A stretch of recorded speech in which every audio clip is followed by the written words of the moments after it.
It's a pleasure having Professor Shaffer here at the International Training Seminar.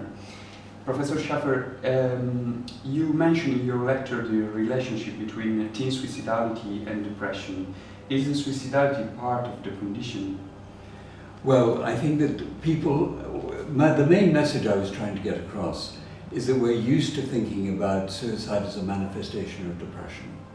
But there's another way of thinking about it. It's thinking about suicide as an avoidance. So that the characteristic of depression is a feeling of hopelessness. The characteristic of anxiety is a feeling of a need to get away, a need to avoid. And more studies are coming up and showing that if you have the two together, depression and anxiety, that is the most powerful predictor of a later suicide. But if we're trying to get early predictors in childhood, depression is very rare, anxiety is very common. And so what we should be doing is focusing on identifying early anxiety and treating it. Anxiety is a funny condition. It's the least diagnosed of any condition.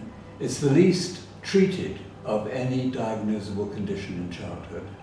60% of diagnosable anxiety disorder patients have never been seen by a doctor, never been seen by a psychologist, never recognized. So that, I think, is one of the big targets for suicide prevention. The second big target is alcohol. In our big New York study, over 60% of the boys who committed suicide met criteria for alcohol abuse. And we know from historical observations in the Soviet Union, after they started to ration vodka and to tax it, the suicide rate went down like this. So the easiest, it's not easy because the population doesn't like it and it makes tax money. But one of the, probably the quickest way of reducing the suicide rate is to make alcohol availability more difficult. And then the third thing is, I think that we have to, if we have a community in which a particular method becomes very popular, we can reduce suicide by making that method more difficult to access. And you do get fashions in method. And so it's always worth going for the method.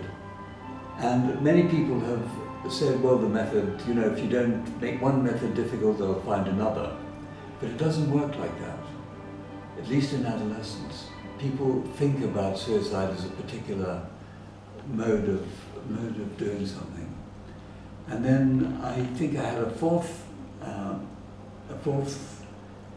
proposal, which is, at the moment, one of the most worrying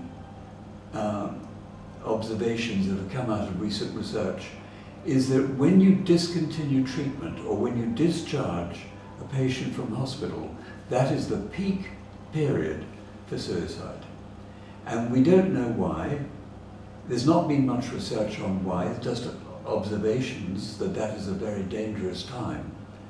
But if we did more research on that, we could probably modify the way we treat people. And there are many possibilities, but that's a really prime topic, I think, for research to help prevent suicide. So, thank you very much, Okay. Professor Shaffer. Okay.